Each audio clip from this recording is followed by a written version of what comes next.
Ce reportage, c'est le roi qui nous avait invités à le faire. Venez dans mon royaume, avait-il écrit. En octobre, comme tous les 5 ans, nous, les Antankaran, nous fêterons le Tsangatsein.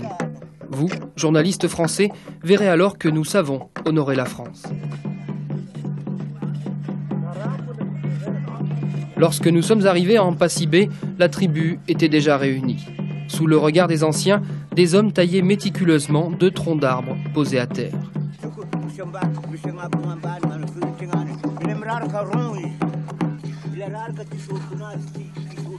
Le roi, lui, n'était pas là, et c'est le vieil Ahmad, chef du protocole, qui allait, dit-il, nous servir de guide.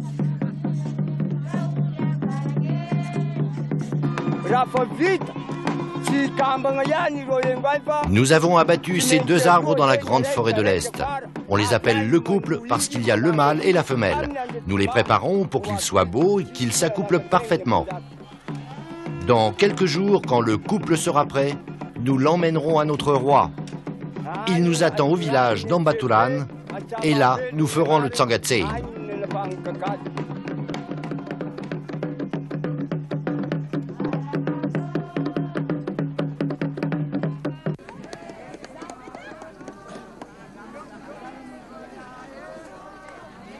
Nos ancêtres ont dit que le Tsangatsein doit se dérouler un vendredi précédant la pleine lune.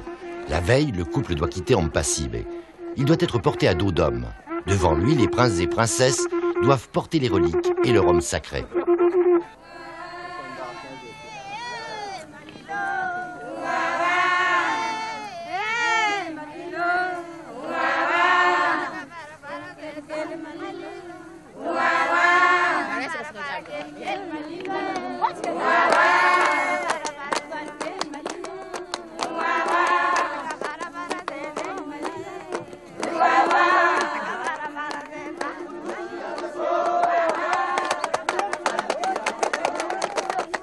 Les sujets du roi doivent toujours marcher derrière le couple.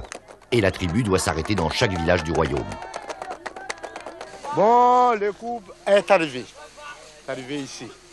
Bon, il va s'arrêter là-bas parce que ici, il y a de grands notables du roi. De grands notables du roi. Tant d'années passées. Ah bon? Bon, le couple va s'arrêter là pour lui donner l'honneur. Ça, c'est l'honneur.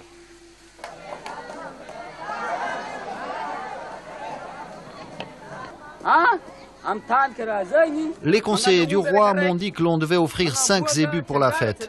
Le village a accepté de contribuer et donc, au nom du village et de tous nos ancêtres, je bénis le couple. Ensuite, nous vous suivrons jusqu'à Ambaturan, où nous attend notre roi, le grand Tsimiar.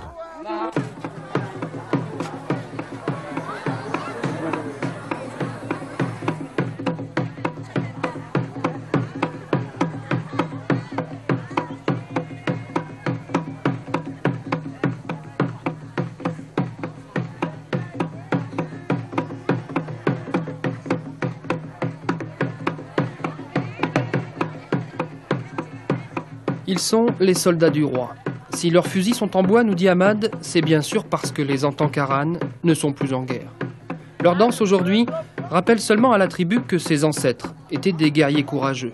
Il y a 150 ans, ce sont eux qui ont défendu vaillamment le royaume contre les tribus adverses venues des hauts plateaux.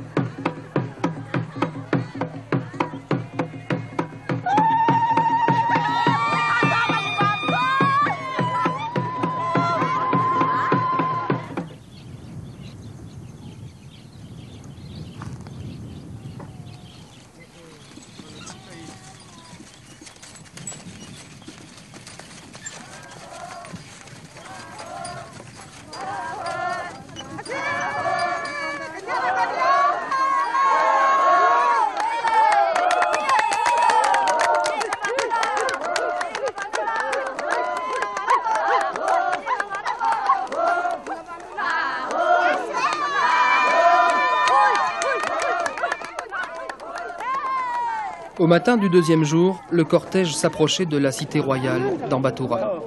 Ahmad nous conduit alors sur la place au palais du roi. Le souverain y recevait des émissaires de la tribu.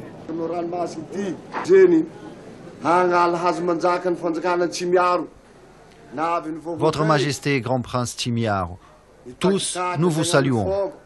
Comme l'ont voulu nos ancêtres, nous avons taillé 2 grands arbres dans la forêt sacrée au sud du grand fleuve.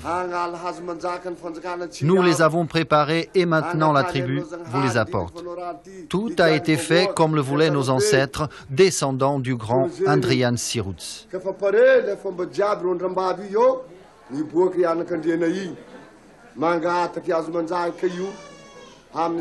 Étrange, sur les murs du palais, de vieilles photos jaunies montrant des officiels français, militaires ou ambassadeurs, reçus par les souverains en tant qu'Aran. Étrange surtout les propos de ces hommes, qui à quelques heures de la cérémonie refaisaient l'histoire et devisaient sur leur amour de la France. Mais nous sommes français par le cœur. Vu ces meilleurs souvenirs qui nous ont laissés, donc la mère patrie, la France à cette époque, par rapport aux besoins. Bon, la France était venue ici pour nous libérer de cet esclavage. Autrement, ce sera un vrai esclavage. Ouais. Par qui? Pourquoi donc, 30 ans après l'indépendance, certains parlaient encore de la France comme de la mère patrie? Ahmad nous expliqua cela. Les faits remontent à 1842. Les Antankaran étaient alors en guerre avec la tribu Merne. Battus, ils firent appel à la France. Celle-ci les aida et grâce à elle, les Antankaran retrouvèrent leur indépendance. Un traité d'alliance fut même signé entre Louis-Philippe et le roi Timiar Ier. Le matin du Tsangatsen, le roi doit rester en son palais. Les portes et les volets sont fermés et comme l'ont dit les ancêtres, personne ne pourra le voir. Le mâle et la femelle doivent être accouplés à l'écart du village et ensuite portés sur la place toujours orientée vers l'est.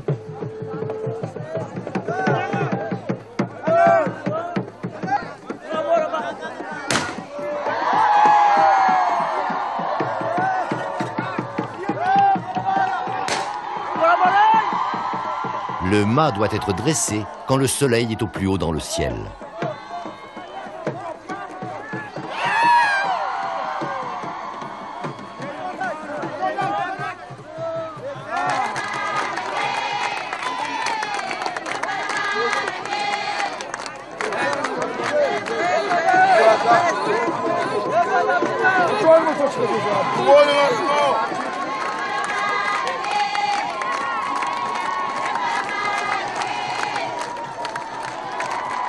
Le grimpeur doit être un descendant du grand roi Andrian Sirutz. Lors de chaque Tsangatsen, c'est lui qui devra monter au sommet du mât et hisser le drapeau.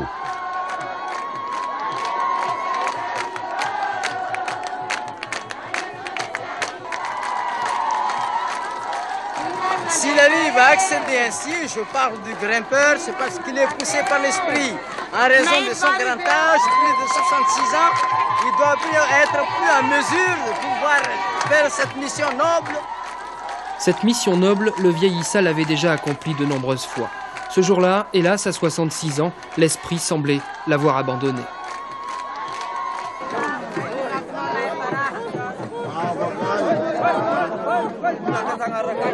Le vieil Issa avait été remplacé par son petit-fils. Celui-ci devenait ainsi le nouveau grimpeur de la tribu. Le drapeau flottant au sommet du mât, Sa Majesté pouvait enfin sortir de son palais.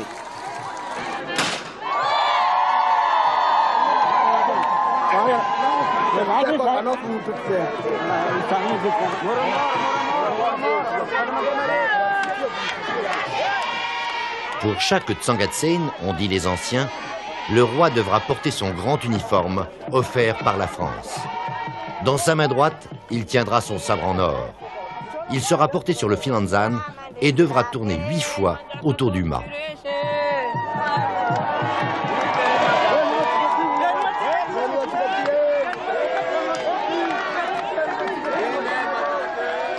Ces 8 tours accomplis, le roi rentrait dans son palais.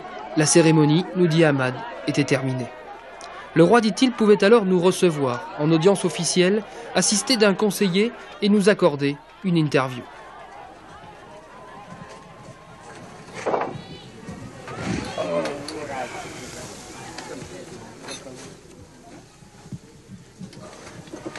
Je suis le prince Timiar III, prince de Lankarn. Je suis intronisé depuis le 11 juin 1982 dans ce village. Les sabres, j'en ai deux. La première a été offerte par le roi Louis-Philippe Ier, qui était le roi des Français. Et la deuxième que j'ai dans ma main a été offerte par le président de la République française en 1884. Ça, c'est République française. Vous êtes un peu les cousins de la France, non? Jusqu'à présent, oui. Parce que la route est déjà tracée par nos anciens.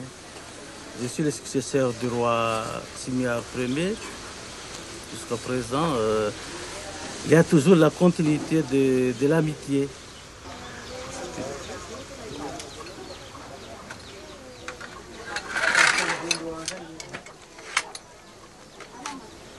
Demain, Timiar III retrouvera sa vie de tous les jours. Dans 5 ans seulement, il ressortira son grand uniforme pour une nouvelle cérémonie. Les Antankaranes sont ainsi, fidèles à leurs ancêtres, fidèles à la tradition, fidèles aussi à Louis-Philippe Ier, ce roi de France que la France elle-même a un peu oublié. Comme elle a sans doute oublié qu'ici, à Madagascar, dans son ancienne colonie, vivent ses cousins, les Antankaranes.